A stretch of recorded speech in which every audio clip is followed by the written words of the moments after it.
What happens when love dies? What if I told you that the ending of your relationship wasn't a failure, but exactly what needed to happen? Every day, people are experiencing the quiet death of love, the silent withdrawal of affection that precedes the final goodbye. You've been trained to fight against it, to see it as something broken that needs fixing. The desperate texts unanswered, the conversations that no longer flow, the touch that feels mechanical rather than magnetic. You've called them rough patches, temporary problems, things that can be worked through with enough effort. But deep down, you've always felt there was something more happening, a natural cycle completing itself. And you're right, the death of love is not a tragedy. It's a completion, a fulfillment of its purpose in your life. Modern society has conditioned you to believe love should be permanent, eternal, and unchanging. Dating apps, romantic comedies, marriage vows, they all reinforce the idea that real love lasts forever, that anything less is failure. When love begins to fade, you're told to work harder, communicate better, see therapists, read relationship books, anything to prevent the inevitable. But what if that conditioning wasn't just unhelpful? What if it was designed to keep you blind to the deeper wisdom of impermanence? The Buddha taught that all things are impermanent, including love. In this video, we're going to reveal what really happens when love dies, why it happens, and how Zen Buddhism offers a radical path to freedom that most people will never discover. From the moment you first experienced love, you were conditioned to believe it was the ultimate goal, something to find, secure, and maintain at all costs. Everything had to have the happily ever after ending, and anything that didn't fit within that framework was dismissed as failure, inadequacy, or bad luck. But what if that conditioning wasn't just unrealistic? What if it was designed to keep you trapped in attachment and suffering? Think back to your childhood. As a child, you naturally understood that things come and go. Friends would enter your life and leave. Interests would captivate you and then fade away. You understood intuitively the flow of life. But what happened when you began to internalize society's messages about love? You were told it's till death do us part. You were taught that real love doesn't die, that if it ends, it wasn't real in the first place. The system taught you that love was the exception to impermanence, the one thing that should remain constant in an ever-changing world.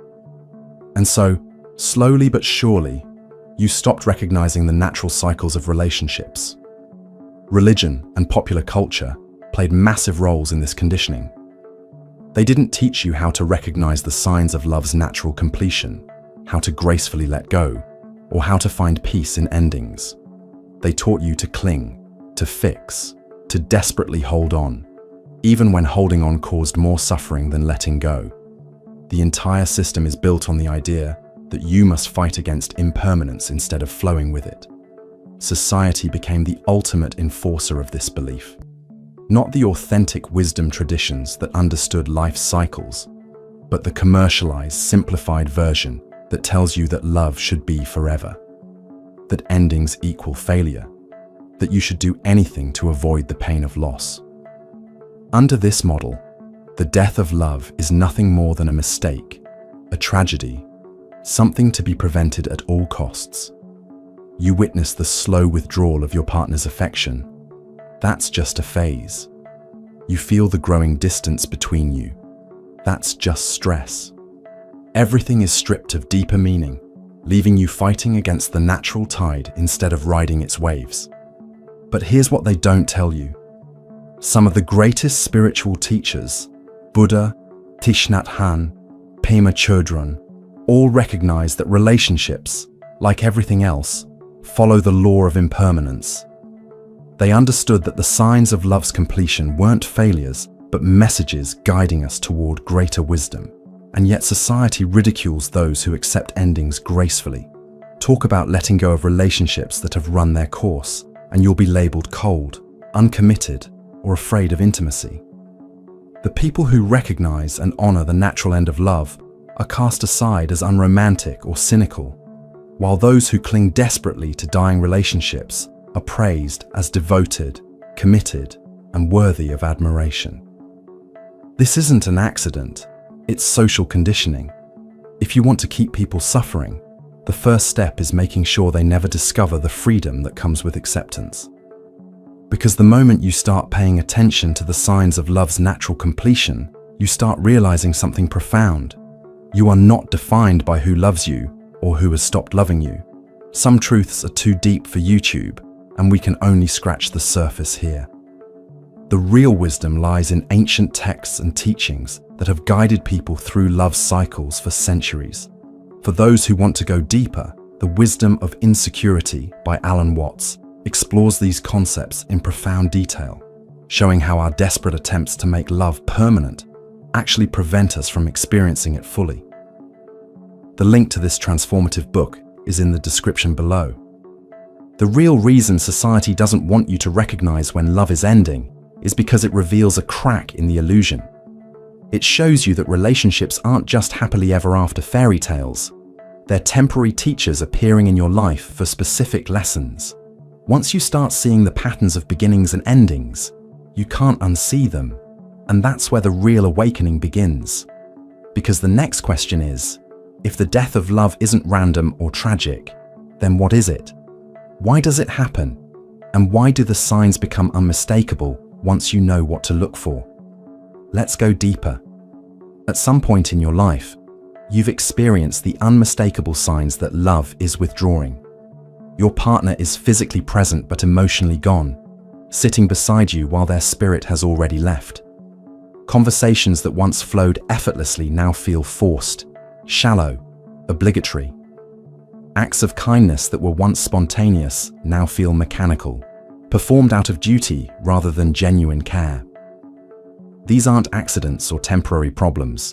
They are messages, signals that the natural cycle of this relationship is completing itself. And the more you start paying attention, the clearer they become. But here's the real secret. The death of love is not a failure. It is a completion. The universe is not a collection of permanent, unchanging entities. It is an ever-flowing river of impermanence and change. Every relationship you enter has a natural beginning, middle, and end. Some last for decades, others for years, months, or even days. But all relationships, without exception, are impermanent.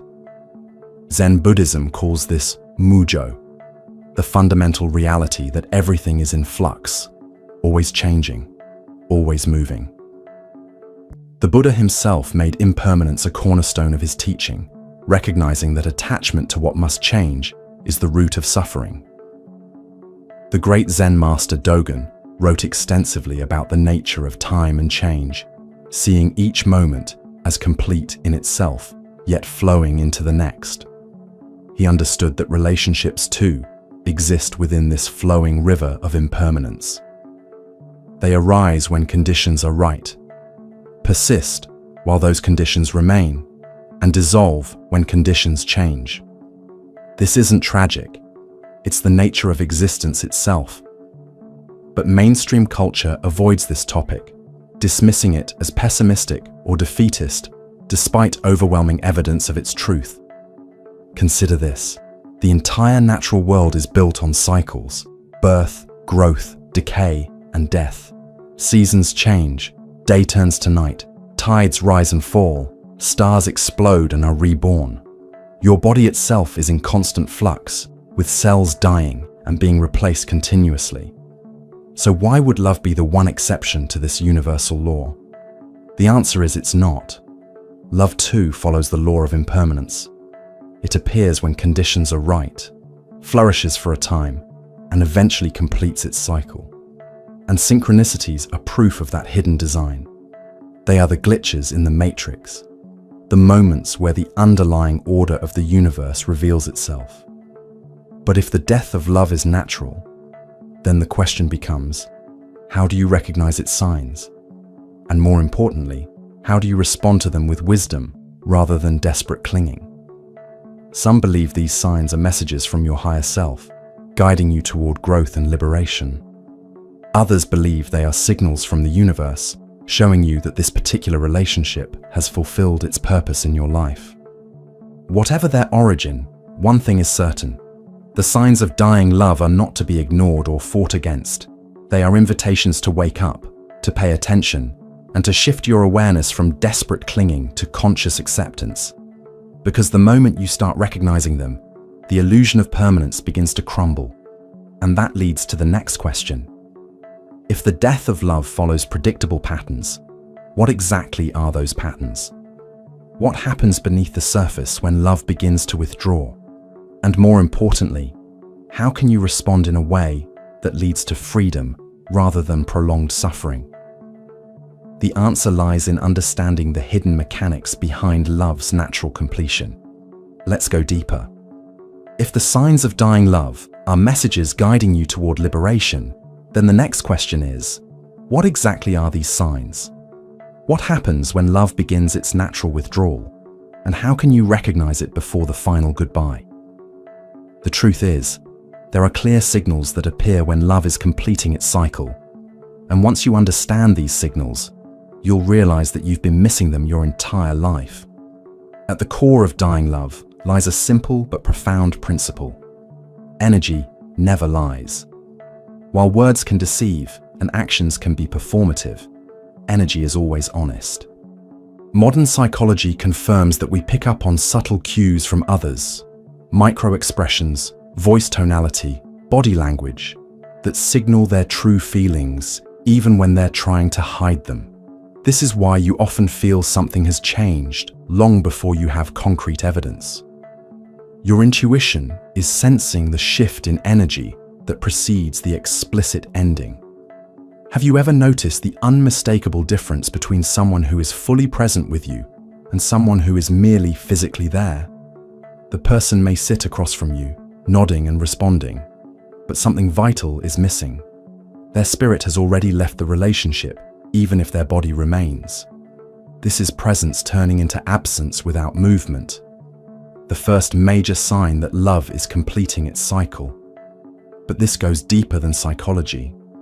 Zen Buddhism teaches that all things have a particular energy or quality, what the Japanese call ki. When love is alive, the ki between two people is vibrant, flowing, generative. When love begins to die, this ki becomes stagnant, forced, or completely absent. You can feel it in the quality of silence between you, once comfortable, now awkward. You can sense it in their touch, once electric, now mechanical. The essence of what made your connections special has begun to withdraw. Now combine this with the second major sign, communication shrinking into obligation. When love is alive, words flow naturally. Conversations expand, deepen, and feel effortless. But when love begins to die, communication becomes noticeably different. Messages get shorter. Responses take longer. Conversations that once lasted hours now end in minutes.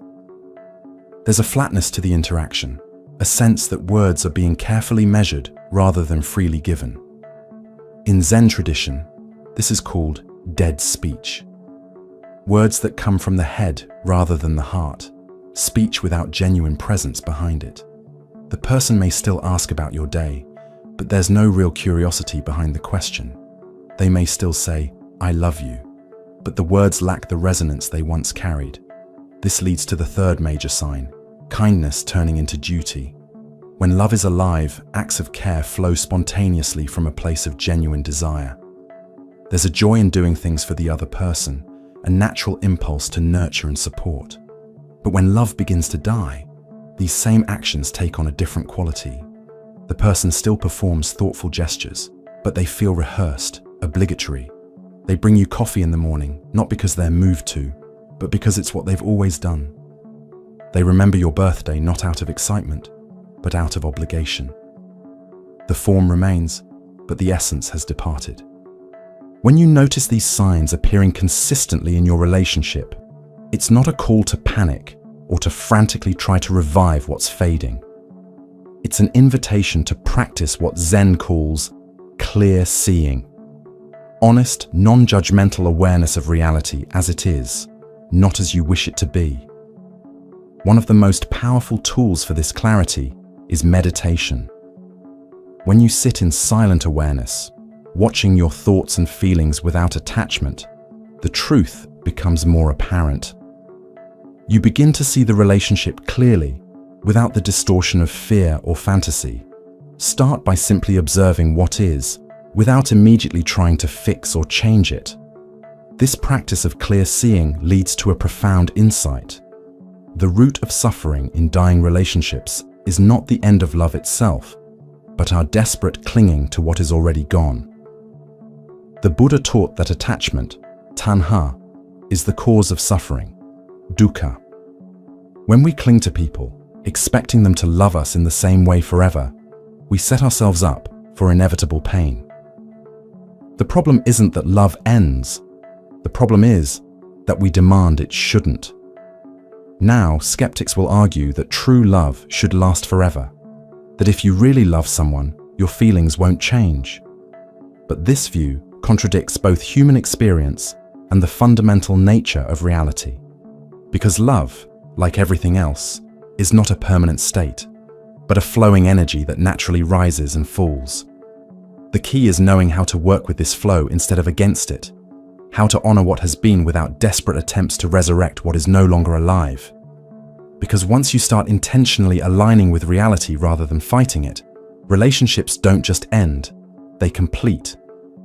And that leads to an even bigger revelation. Why do some people find peace and growth in the ending of love, while others remain trapped in bitterness and resentment? The answer may surprise you. Let's go deeper. If love's completion is a natural part of life's cycle, why do some people move through it with grace, while others remain stuck in suffering for years? Why do certain individuals seem to find wisdom in the ending, while others only find pain?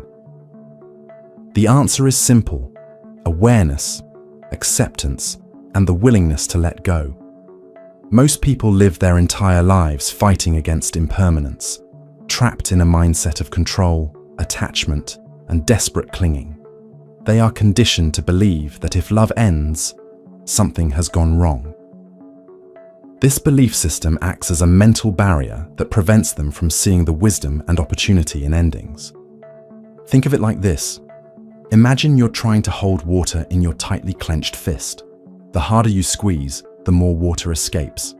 This is exactly what happens when we desperately try to hold on to love that's naturally completing its cycle.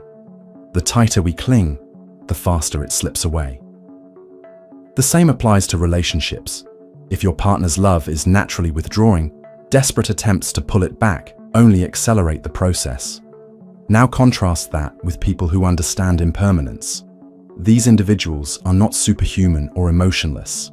They simply understand the nature of reality.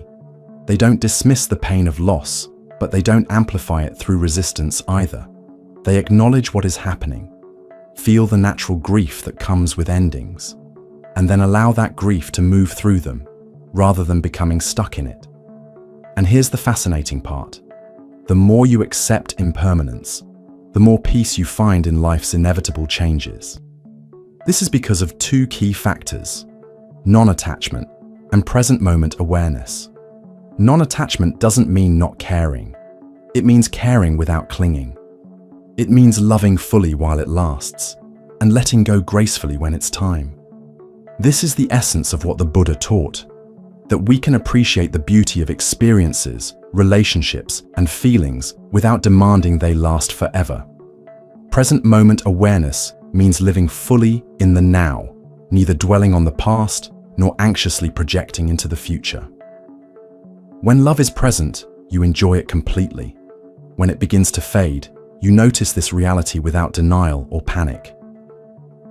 This is why some people seem to navigate relationship endings with remarkable equilibrium. They are unconsciously practicing these principles. Their awareness is anchored in the present moment, not lost in regret about the past or fear about the future. This is the practice of mindfulness that Zen has taught for centuries. Moving on to the practice of letting go. In Buddhism, letting go is not a passive resignation, but an active process of releasing attachment. When you notice the signs of love's completion, the natural human tendency is to grasp tighter, to try harder, to desperately pull back what is withdrawing. But this only creates more suffering for both people. Instead, Zen teaches the practice of non-resistance, allowing what is happening to happen without fighting against it. This doesn't mean giving up or not caring. It means aligning yourself with reality rather than struggling against it. When love begins to fade, rather than asking, "How can I make them love me again?" ask instead, "What is this teaching me? How can I honor what has been while allowing what is now?" This shift in perspective changes everything, because relationships that end are not failures. They are completed cycles, each containing its own perfect wisdom and lesson. But there's one more crucial element: self-return. People who find peace in endings are those who understand that when external love withdraws, it's an invitation to return to yourself. When someone stops loving you, the most important question is not, "How do I get their love back?" but "Who am I when I am not being loved by this person?" This question initiates a profound journey of self-discovery. Because synchronicities are not coincidences, they are a form of communication between you and the deeper intelligence of the universe. So now the real question is, how do you strengthen this connection to yourself? How do you recognize, interpret, and respond to the death of love in a way that leads to wisdom rather than prolonged suffering? The answer lies in learning how to decode the signs and respond with consciousness. And that's exactly what we're about to uncover. Let's go deeper. The death of love is happening around you all the time. The problem is most people don't know how to recognize it, or worse, they dismiss the signs and fight against the natural completion.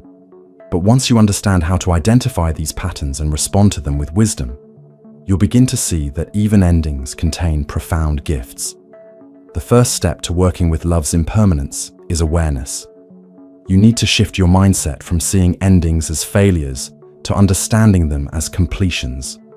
The universe communicates the death of love through clear signs, and these signs will often appear in three distinct forms: presence, turning into absence; communication, shrinking into obligation; and kindness becoming duty.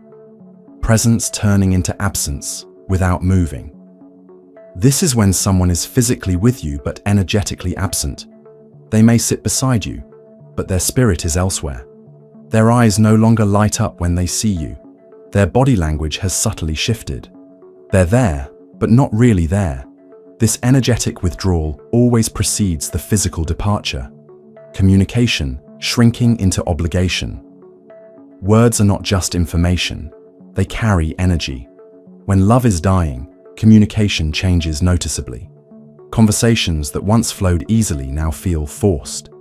Texts that were once immediate now take hours for a response. The quality of speech becomes flatter, less enthusiastic, more measured.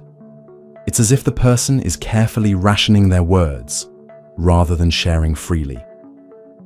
Kindness turning into duty. Actions speak louder than words, but the energy behind those actions speaks loudest of all. When love is completing its cycle, kind gestures that once flowed from genuine care now feel mechanical. The morning coffee is still made, but without the smile that used to accompany it. Birthday gifts are still given, but they feel generic rather than deeply personal. The form remains, but the heart behind it has changed. So how do you respond when you notice these signs? It starts with accepting reality as it is. When these signs appear, stop and reflect. What is actually happening here? Not what do I wish was happening, not what am I afraid is happening, but what is truly present in this moment. One of the most powerful tools you can use is what Zen calls beginner's mind.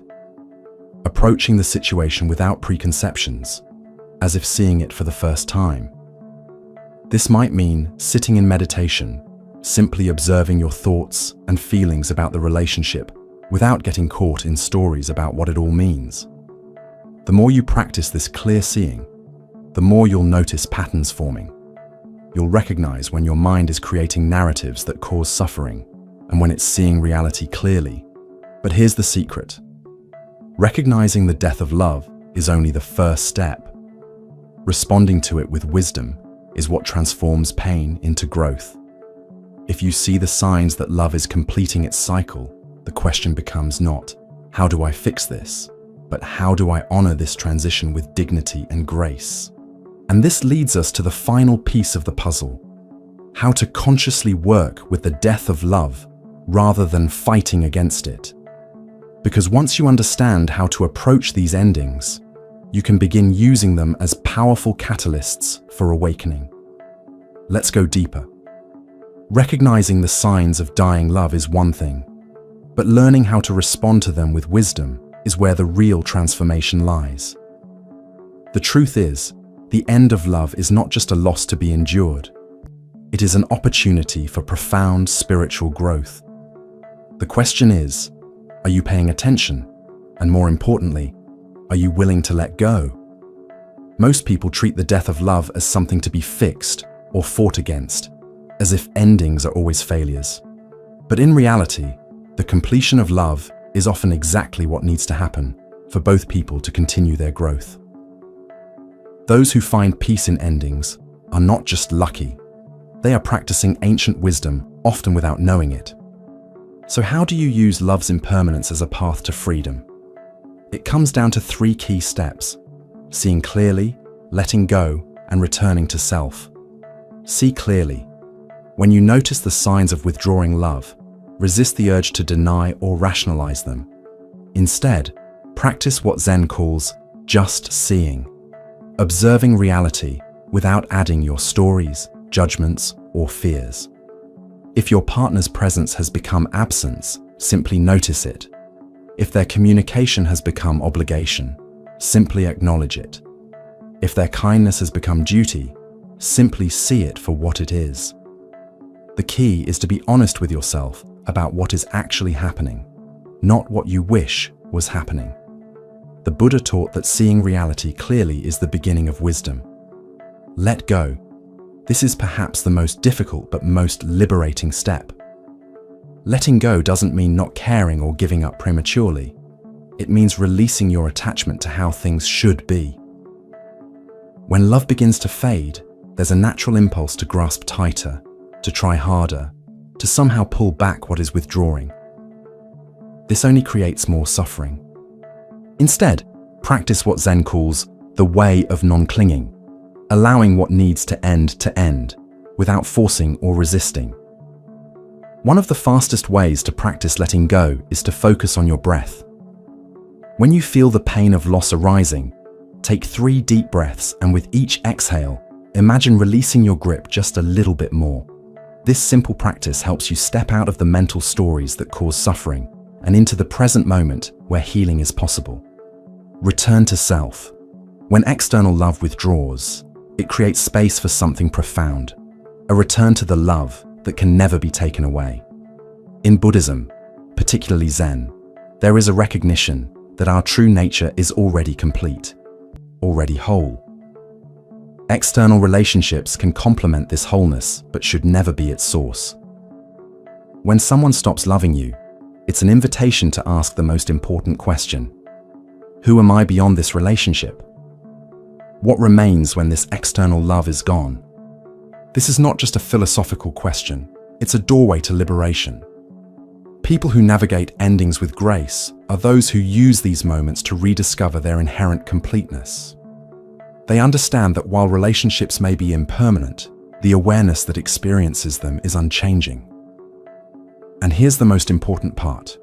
When you respond to the death of love with clear seeing and letting go, rather than denial and clinging, something remarkable happens.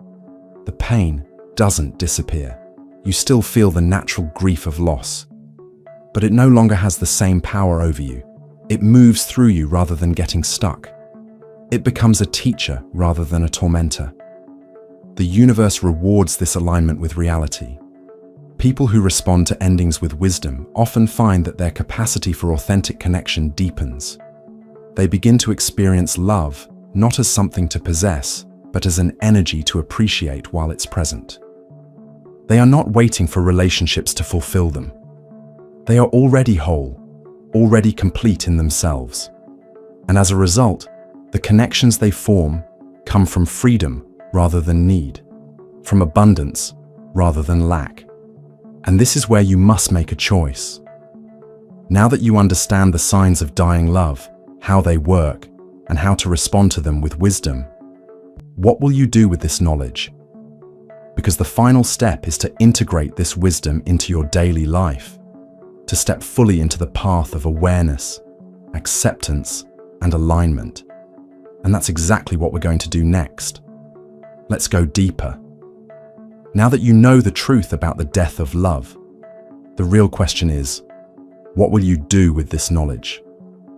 Because most people, after hearing everything we've just uncovered, will go right back to their old patterns. They'll notice the signs of withdrawing love, feel a moment of clarity, and then fall back into denial. They'll see that their partner has energetically left the relationship, but they'll convince themselves it's just a phase.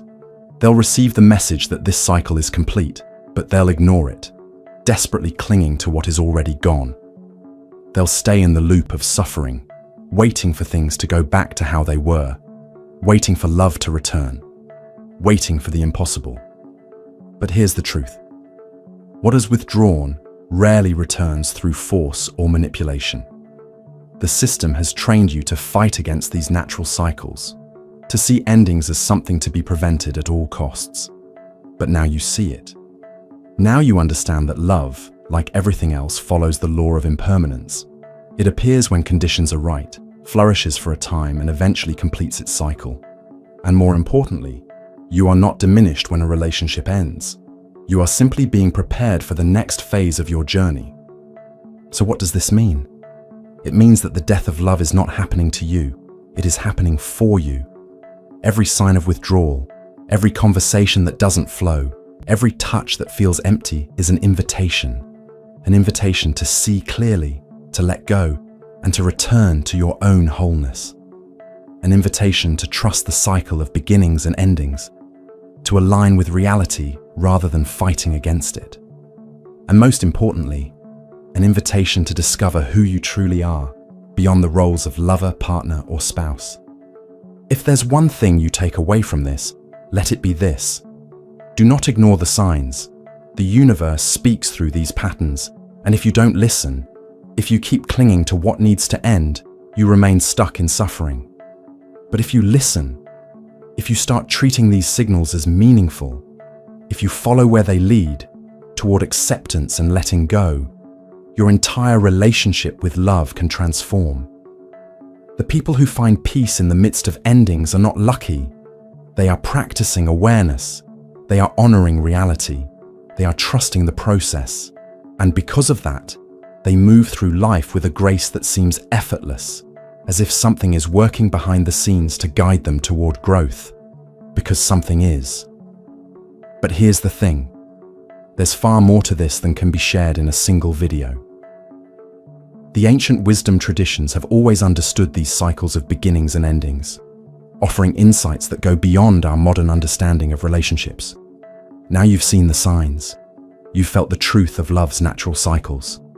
Now it's time to stop fighting and start flowing. Pay attention. Honor the endings. Find the gift within the loss.